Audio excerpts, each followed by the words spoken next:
Pernahkah kamu mendengar nama Gajah Mada, seorang tokoh legendaris? Ia bukan raja, tapi kekuatannya mengguncang seluruh Nusantara. Di tanah yang kini kita kenal sebagai Indonesia, dahulu pernah berdiri kerajaan besar yang menjadi simbol kejayaan Nusantara, Majapahit. Dan dari kerajaan itulah lahir seorang tokoh yang namanya masih berkembang hingga hari ini, Gajah Mada. Namanya sering disebut di buku sejarah, tapi siapakah sebenarnya Gajah Mada?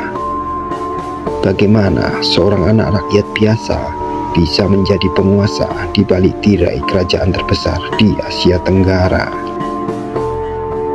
Mari kita menelusuri jejaknya.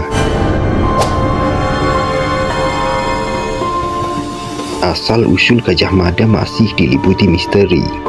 Beberapa mengatakan ia bukan keturunan bangsawan. Ia hanyalah rakyat biasa, anak dari kalangan jelata yang menunjukkan bakat luar biasa dalam strategi dan keberanian. Namanya Gajah Mada bisa berarti kekuatan gajah yang tidak tergoyahkan.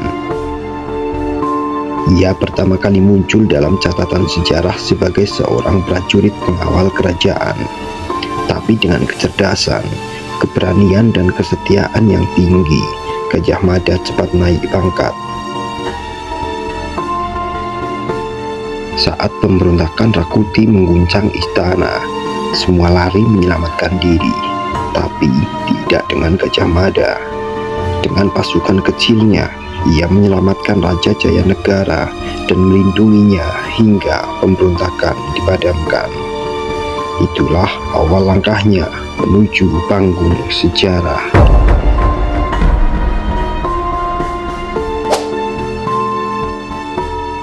Pada tahun 1334, Gajah Mada diangkat menjadi Mahapatih Majapahit. Saat itulah ia mengucapkan sumpah yang kelak mengubah sejarah. Lamun Huwus kalah Nusantara, ingsun amukti palapa. Yang artinya, aku tidak akan menikmati palapa, kenikmatan duniawi sebelum Nusantara ditaklukkan. Sumpah ini mengejutkan para bangsawan.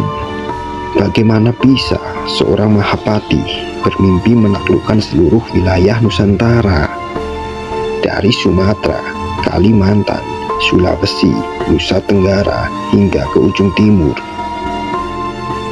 Tapi Gajah Mada bukan hanya bermimpi, ia bertindak.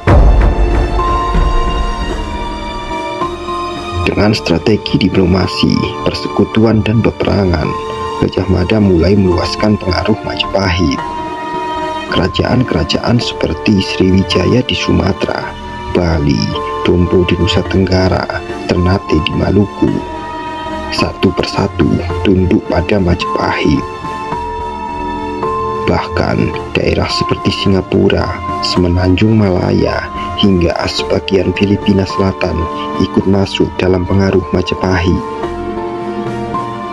Tak hanya perang, Gajah Mada juga mengirim utusan, menjalin pernikahan politik, dan menyebarkan pengaruh budaya Jawa ke seluruh penjuru.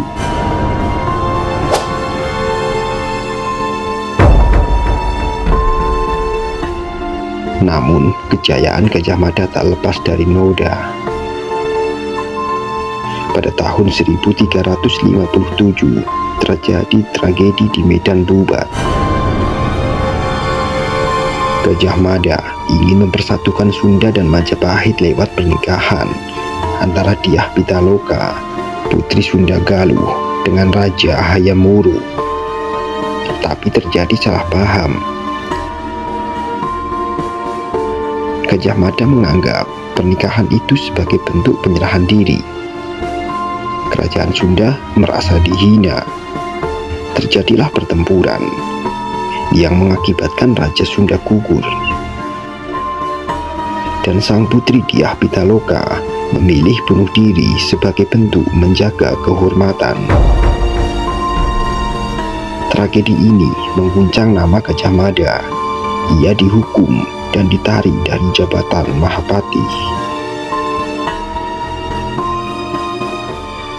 Setelah tragedi Pubat, Gajah Mada mengundurkan diri dan menghabiskan hidupnya dalam sunyi. Ia wafat sekitar tahun 1364, tapi warisannya abadi.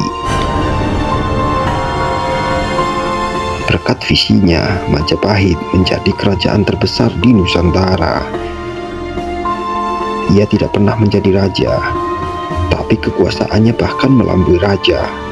Ia bukan keturunan darah biru, tapi namanya lebih abadi dari para bangsawan. Hari ini, Gajah Mada dikenang sebagai simbol persatuan, keberanian, dan tekad baja. Namanya diabadikan menjadi nama universitas terbesar di Indonesia, Universitas Gajah Mada.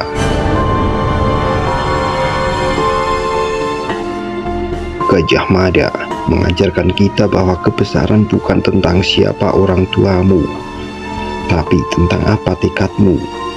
Bahwa bangsa yang besar harus dipimpin oleh orang-orang yang berani bermimpi besar. Jadi, saat kamu merasa kecil, ingatlah Gajah Mada, seorang prajurit biasa yang bermimpi mempersatukan Nusantara, dan dia melakukannya.